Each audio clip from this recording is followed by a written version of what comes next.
পরম আজ্ঞে দাদাভাই। প্রেমময় পরমদয়াল শ্রী শ্রী ঠাকুরের রাঙারাতুল চরণে এতক্ষণ যারা নামামৃত সুধা পান করলেন, তাদের মানব জীবন শ্রেষ্ঠ জীবনের একমাত্র উদ্দেশ্য ঈশ্বর প্রাপ্তি। তাই আমাদের প্রত্যেকেই আমরা অমৃত পথযাত্রী। আমরা প্রত্যেকে ইষ্টকে চাই। ইষ্ট মানে মঙ্গল। মঙ্গলকে চাইতে গেলে কি করতে হবে? আত্মস্বার্থ প্রতিষ্ঠার কথা বাদ দিয়ে যারা ইষ্টস্বার্থ প্রতিষ্ঠার নেশা নিয়ে চলে, তারাই জীবনকে সার্থক করে তোলার কৌশল জেনে ফেলেছে। দুঃখ ও বিপদের মধ্যেও তারা ভগবানের দয়াকে আবিষ্কার করে ফেলতে পারে, আর ওই ভক্তি হচ্ছে জীবনের পরশমণি। আমরা যদি পরমপিতাকে না ভালোবাসি, তার মনজ্ঞ চলনে না চলি, তাহলে তিনি আমাদের যতই ভালোবাসুন না কেন, আমরা কিন্তু প্রকৃত মঙ্গলের অধিকারী হতে পারবো না। তাকে খুশি করা যদি আমাদের ধান্দা হয়, তাহলে আমরা যদি আমাদের ঈপ্সিত পথে না চলতেই পারি, তবে ভালো হওয়ার জন্য কোনো কসরত করা লাগবে না। শুধু আমাদের সৎ ইচ্ছা থাকলেই তিনি পূরণ করে দেন। ঠাকুর বললেন, তুমি 1 পা এগিয়ে এসো, তোমাকে আমি 10 পা এগিয়ে দেব। ইষ্ট চাইলেন, তাই ইষ্টের নাম করে যদি ভিক্ষা করো, তাহলে কিন্তু যোগ্যতা বাড়ে না। তোমার মানুষের সঙ্গে এমন সম্বন্ধ থাকা চাই, তাদের জন্য কতখানি কড়া থাকা চাই, যে তোমায় দিতে পারলে তারা যেন ধন্য হয়, কৃতার্থ হয়। মানুষের জন্য যতই করবে, ততই তাদের দেওয়া একটি অটো ইনিশিয়েটিভ আর্জ গজিয়ে দিতে পারো। একদিন শ্রী বরদা মুর্শিদাবাদে গেলেন। মুর্শিদাবাদে একটি মায়ের বাড়িতে পৌঁছালেন। সেই মাটিকে সবাই এলাকার লোক পাগলি বলতো, কারণ মাঝে মাঝে সে বলতো, আজকে বরদা আসবেন, আমাদের বাড়িতে বরদা আসবেন। মাটির ছোট্ট বাড়ি, আর সে একেবারে উঠোন থেকে আরম্ভ করে গোবর লেপে সুন্দর করে আলপনা টালপনা দিয়ে সাজিয়ে রাখতো। এইটি তার চরম সাজানো। আর একটা কম্বলের নতুন আসন কিনে এসেছে, সেই বারান্দার মধ্যে পেরে দিত মাটির ধাড়িতে, আর বলতো, এখানে বরদা এসে বসবেন। ধূপ প্রদীপ জ্বালিয়ে দিত, আর বলতো, বরদা আসবেন, আজকে বরদা আসবেন। সবাই দেখতো যে এ তো পাগলি। ঠিক এইরকম একটা সকালে অতি প্রত্যুষে উঠে গোবর নেপছে, বাইরে থেকে একেবারে গোটাটায় তার বাড়ি পর্যন্ত গোটা উঠোন গোবর লেপে। কি হয়েছে বুড়িমা, আজকে কি হবে? আজকে বরদা আসবেন। বলে, বরদা আসবেন? ও সবাই কান করে না কেউ, বরদা কি আর ওর বাড়িতে আসবেন জীবনে? যাই হোক, সব পরিষ্কার পরিচ্ছন্ন করে সে ওই কম্বলের আসনটা পেরেছে। নিয়ে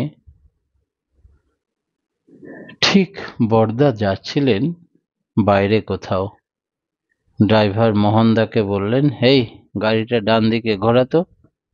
বেলডাঙাতে ডান দিকে ঘুরিয়ে একেবারে সোজা আমপাড়া ওই বাড়িতে পৌঁছালেন, বুড়ি মায়ের বাড়িতে। বাড়ির দরজায় গাড়ি এসে দাঁড়ালো। সোজা বরদা তার বাড়ির ভেতরে ঢুকলেন, ওই আসনে গিয়ে বসলেন, আর বললেন, কই, আমি এসেছি, কি খাওয়াবে? এই যা, খাওয়ার তো কিছু ব্যবস্থা করিনি। তো ওই তো তোমার নারকেল গাছে অনেক ডাব ধরে আছে, 1 কাঁদি ডাব পেড়ে দাও, আমি নিয়ে চলে যাই। নিয়ে একজনকে তাড়াতাড়ি ডেকে 1 কাঁদি ডাব পাড়লেন, বরদার গাড়িতে তুলে দিলেন। তারপরে বরদার হাতে একটি ডাব কেটে দিলেন, তিনি খেলেন। তারপরে বললেন, এবার আমি আসি, তোমার আশা পূর্ণ হয়েছে তো? আজ্ঞে হ্যাঁ। সেই বুড়িমা 1 ঘটি জল নিয়ে এসে তার পা ধুইয়ে দিবে কি, হঠাৎ করে দূরেই জলের এটা ফেলে দিল, আর উন্মাদিনীর মতো হয়ে গেছে। কোনটা করবে কোনটা করবে না বুঝতে পারছে না, হতভম্ব। জীবনে সে ফাঁকাই বলেছে, কখনো তো বরদার সঙ্গে ফোনেও কথা হয়নি, সে তো আন্তরিকভাবে তাকে ডেকেছে। বরদা যে সত্যি চলে আসবেন তা তো সেও জানে না। তাই ইষ্টের প্রতি অমোঘ টান হলে এইরকমটা হয়, অটো ইনিশিয়েটিভ আর্জ গজিয়ে ওঠে। তাই তখন তিনি জানতে পারেন, যাকে বলা হয় সিংহাসন টলে যায়। তাই তার আকুল প্রার্থনা, ইষ্টের টানে সিংহাসন টলে গেছিল। তাই আচার্যদেব শিশি বরদা সেই বুড়িমায়ের বাড়ি গেছিলেন। তখন থেকে সেখানে বাৎসরিক উৎসব হয়, মেলা বসে, অমর মেলা, মুর্শিদাবাদের বেলডাঙায়। আপনারা অনেকেই জেনে থাকবেন। তাই এই হচ্ছে, নিজের ভেতর থেকে যদি কোনো স্বার্থ বুদ্ধি না থাকে, কার্পণ্য দোষ না থাকে, সহজ সরলভাবে যদি তাঁকেই চাওয়া যায়, সদিচ্ছার কখনো মৃত্যু নেই, তিনি তার ইচ্ছা পূরণ করেন। একেবারে শবরীর এঁঠো কুল খাবার জন্য যেমন রামচন্দ্র হাজির হয়েছিলেন, আমারও মনে হয় আমার জীবনে এইরকম অনেকটা ঘটনা। আমি দুমকা আশ্রমে থাকাকালীন, আমি তখন স্টুডেন্ট, মাঝে মাঝেই সব ছেলেপিলেদের ডেকে নিয়ে আসতাম আর বলতাম, এই রবিবার রবিবার গোটা জঙ্গল পরিষ্কার করো। সবাই মিলে নিজেও করতাম। আর বরদা আসবেন, সাইনবোর্ড লিখে ফেলো, চারিধারে ঠাকুরের বাণীগুলো কেটে চৌকোনা করে তাদের বাঁধিয়ে গাছে গাছে টাঙিয়ে দেওয়া। বাইরে একটা সাইনবোর্ড লিখো, নিজেরাই নিজে হাতে সাইনবোর্ড লেখা। এইসব করে সব মানুষগুলোকে ব্যস্ত রাখতাম। সবাই বলতো, কেন তাহলে বরদা আসবেন, মন্দির উদ্বোধন হবে? মন্দির উদ্বোধন হবে না তো? হ্যাঁ, কে বলেছে? কেউ বলেনি। মন্দির উদ্বোধন হবে না? মন্দিরটাকে সারা জীবন দাঁড়িয়েই থাকবে? উদ্বোধন হওয়ার জন্যই তো মন্দির হয়েছে, আমাদের প্রস্তুতির জন্য তিনি অপেক্ষা করছেন। এইসব বলতাম। আর প্রত্যেক রবিবার রবিবার তাদের খাওয়া দাওয়ার ব্যবস্থা করতাম, নিজেই রান্না করতাম, নিজেই পরিবেশন করতাম, লাস্টে নিজে খেতাম। সে এক অনাবিল আনন্দ। আর ঘেমে চেমে চুরঘাম হয়ে যেতাম, তাতে কোনো ক্লান্তি বোধ হতো না। এতে দারুণ ক্লেশ সুখপ্রিয়তা মনে হতো। সবাইকে নিয়ে মিটিং সিটিং করতাম আর বাস্তব কাজে লেগে পড়তাম। এই করতে করতে হঠাৎ একদিন আচার্যদেব শিশি বরদার কাছে গিয়ে বসে আছি। তিনি বললেন, কিরে, দুমকায় কবে এসেছিলেন ঠাকুর? 22 আগস্ট। আজকে কত আগস্ট? আগে আজকে 2 আগস্ট। তাহলে আর 20 দিন আছে, পারবি না বিশাল বড় করে উৎসব করে উদযাপন করতে? আগে হ্যাঁ, আমাদের তো কাজ অনেকটাই এগোনো আছে, সাইনবোর্ডও হয়ে গেছে, আমি আর বললাম না কিছু, তিনি তো সব দেখতে পাচ্ছেন। এত বিশাল সমারোহে উদযাপিত হলো, 20 দিনের মধ্যে গোটা জেলা জুড়ে উৎসব, প্রত্যেককে ইনভাইট করা, সবটাই তাঁর ইচ্ছায় পূর্ণ হলো। এই সদিচ্ছার কখনো মৃত্যু নেই, ঠাকুর বলেছেন। তার প্রত্যেকটা উদাহরণ আমাদিকেই হয়ে উঠতে হবে। ধর্ম কাকে বলে? ধর্মের উদ্দেশ্য হলো জীবন হতে উন্নতিমুখর হয়ে অনন্তকাল ধরে যেন বয়ে চলে এই বাদ, এই ইজম, এটাকেই ধর্ম বলছে। মানুষ ভালোই চায়, শরীর যেন ভালো থাকে, মন যেন ভালো থাকে, সকলকে নিয়ে সুখে শান্তিতে বেঁচে বেড়ে থাকতে পারে, তাই চায়। তারই পথ খোঁজে মানুষ, আর তাই হচ্ছে ধর্ম। মানুষ বাঁচতে চায় আর বাড়তে চায়, সুখে থাকতে চায়, আর তাকেই বলে ধর্ম। কাউকে নিজের পায়ে দাঁড়াতে সাহায্য করাটাও ধর্মদান। ধর্ম তো আর কিছু নয়, উৎসমুখী হয়ে সর্বতোভাবে বেঁচে থাকা ও বেড়ে ওঠাই ধর্ম। ইষ্টনিষ্ঠা বাদ দিয়ে তুই প্রবৃত্তিকে চিনবি কিরে? তার মরণ কামড় থেকে রেহাই পাবি কিভাবে? এই জন্য সদ্গুরুর আশ্রয় নেওয়া দরকার জীবনে, আর তার অনুশাসনবাদ মেনে চলাটাই ধর্ম। তোমার ইষ্ট যিনি, একমাত্র তাকেই ধারণ করো সর্বতোভাবে, চলনে চরিত্রে কায়মন বাক্যে। তাই তোমার ধর্ম যা কিছু করো তা করো একমাত্র তাঁরই জন্য, তাঁরই পরিবেশনে, তাঁরই পরিপূরণে, সেবায়। তাই তোমার কর্ম একমাত্র তাতেই থাকো, তা সব রকম সম্বন্ধে নিয়ে। তাই তোমার সত্তা পরম পুরুষার্থ। দারিদ্রতার এইটা না করে আমরা যেগুলো করি তাতে সৎসঙ্গ হয়েও দারিদ্রতা বিরাজ করে তার জীবনে। কারণ আত্মম্ভরিতা, আলস্য, অবিশ্বাস, অকৃতজ্ঞতা, এগুলো হচ্ছে দারিদ্রতার মোসাহেব। এরা থাকলে দারিদ্রতা খোশ মেজাজে বসবাস করতে পারে। সেই জন্যে খুব সাবধান, এইগুলো যেন আমাদের কখনো সীমানায় উঁকি মারতে না পারে। উন্নতির পথ কি? ভাবায়, বলায়, করায় যে জীবন বৃদ্ধির নীতির বিধিকে, তার মূর্ত প্রতীক ইষ্টকে যতটা অনুসরণ করে, তার উন্নতি ততটা হয়। আমরা যতটা উন্নতি চাই ততটা ইষ্টমুখী চলন বলনে উদ্দীপ্ত হয়ে চলতে হবে, তাকে ভালোবাসতে হবে। তার জন্য ইষ্ট স্বার্থ প্রতিষ্ঠাই মূল উদ্দেশ্য হওয়া দরকার। নিজ স্বার্থ পূরণের জন্য তাকে ভালোবাসতে হবে। সে ভালোবাসা হয় আত্মকেন্দ্রিক। আমরা সবাই শুধু নিজেরটাকে ভালোবাসি, আর এটা আত্মকেন্দ্রিক। আত্মকেন্দ্রিকতা আর ইষ্টকেন্দ্রিকতা দুটো একেবারে আকাশ জমিন পার্থক্য। মনে রাখা দরকার যে আমরা তাঁর, এবং আমাদের যা কিছু সব তাঁর জন্য। কিরকম? যিনি ভক্ত, একদিন মোহাম্মদ রসুল বসে আছেন, তিনি আলী এসে প্রণাম করাতেই আলীকে বললেন, তুই আমাকে কিছু দিবি? বলে হাত পাতলেন। আলী সাহেব সঙ্গে সঙ্গে প্রণাম করে বললেন, আজ্ঞে, উঠে চলে গেলেন।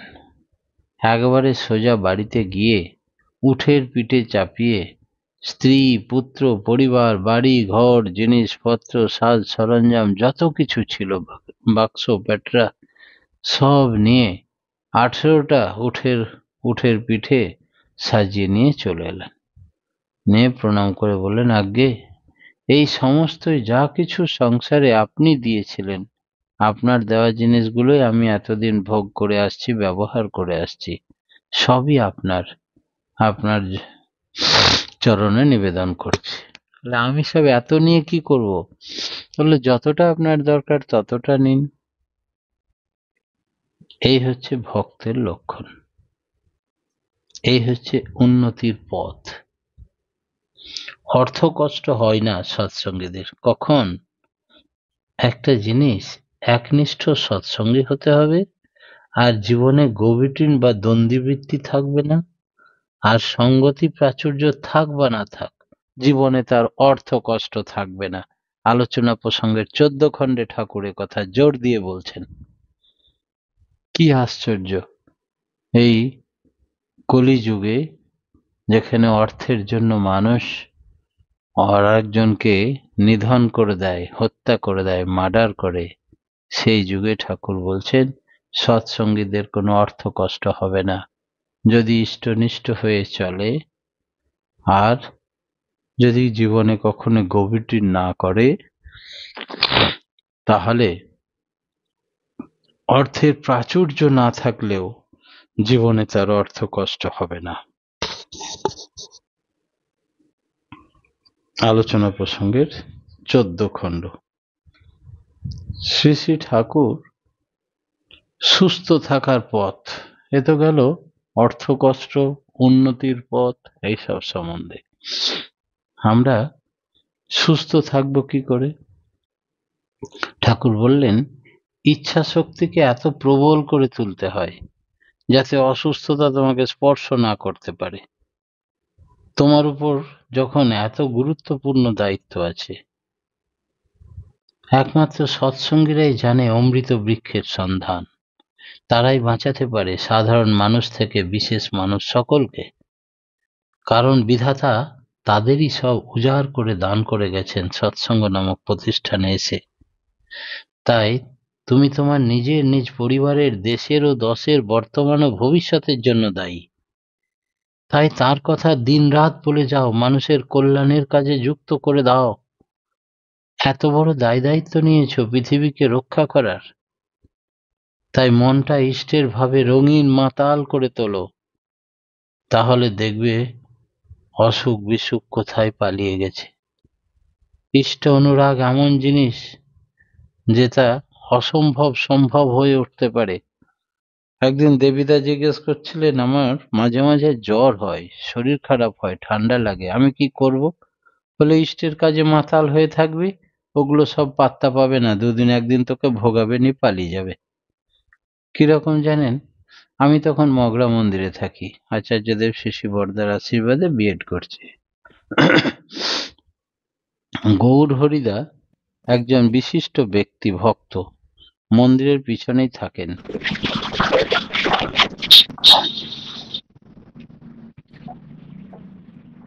আমরা তাকে বাড়িতে গেলাম ডাকতে, যে ঠাকুরের কাজে আমরা বাইরে যাব কালেকশনে, আপনি চলুন। তখন দেখি ওনার স্ত্রী বললেন যে 2 জ্বর, টেম্পারেচার, 3 দিন থেকে ভাত খায়নি, শুয়ে আছে, ওই দেখো। আমি গিয়ে তার হাতটা নিয়ে কিছুক্ষণ বসে নাম করলাম, তারপরে দেখলাম ঘাম দিয়ে জ্বর ছাড়লো। বললাম, ব্যাস, এবার উঠে বসুন, নে একটু ফিটফাট হয়ে যান, চান টান করে নিন, একটু কিছু খাবেন তো খেয়ে নিন, নিয়ে চলুন আমাদের সঙ্গে ঠাকুরের কাজে, ও জ্বর ফর আপনি পালিয়ে যাবে। গৌরদা বললেন, আপনি যখন নিজে এসেছেন, আর আমার জ্বর আমাকে কাবু করতে পারবে না। বলে জ্বর ছাড়িয়ে দেওয়ার পরে সে বাথরুমে গিয়ে অল্প মাথা টাথা মুছে তার স্ত্রীকে বলল, গরম ভাত হয়েছে তো একটু দাও। একটু গরম ভাত খেয়ে সঙ্গে সঙ্গে ধুতি পাঞ্জাবি পরে আমার সঙ্গে চলে এলেন। আমরা 2 দিন ঠাকুরের কাজে বিভিন্ন জায়গায় কালেকশনের কাজে ঘুরছি, আমাদের সঙ্গে ঘুরছে। লাস্টে 3 দিনের দিন যখন নামিয়ে দিয়ে আবার বাড়িতে পৌঁছে দিলাম, বৌদিকে বললাম, কই গো মা, দেখে নিন এর জ্বর আছে নাকি আবার গৌরদার। তাহলে, এই তোমার যে জ্বর হয়েছিল, ওষুধের ডিব্বা নিয়ে যেতে ভুলে গেছো? এই তো, আমি তো সব ভুলে গেছিলাম, আসলে ঠাকুরের নাম কীর্তন করতে করতে আমার আর ওষুধ খেতেও খেয়াল হতো না, তো জ্বরটা সব পালিয়ে গেছে। কি করে সম্ভব হলো? তাহলে শুধু ওই নাম করলে ঠাকুর যে বলছেন তোমাদের রঙিন মাতাল হয়ে থাকতে, অসুখ বিসুখ কোথায় পালিয়ে যাবে, আলোচনা প্রসঙ্গের 19 খণ্ডে এ কথা ঠাকুর বলছেন 276 পাতায়। পরমপিতা বলছেন, একটা মানুষের কি ক্ষমতা জানো? শরীরের যেমন ধর্ম আছে, আত্মা ও সত্তারও তেমনি ধর্ম আছে। পরমপিতার জন্য যদি কেউ কাউরির প্রাণ আনন্দে নেচে ওঠে, তখন সে যে কি করতে পারে আর কি করতে পারে না, তা লিখে ঝুঁকে শেষ করা যাবে না। জয় গুরু দাদা ভাই। পরমপিতার জয় রাঙারাতুল গুরু দাদা চরণে প্রতি প্রত্যেকের সার্বিক মঙ্গল প্রার্থনা জানিয়ে আজকের মতো আমার ক্ষুদ্র বক্তব্য এখানে শেষ করলাম। জয় গুরু। জয় গুরু দাদা ভাই। আমাদের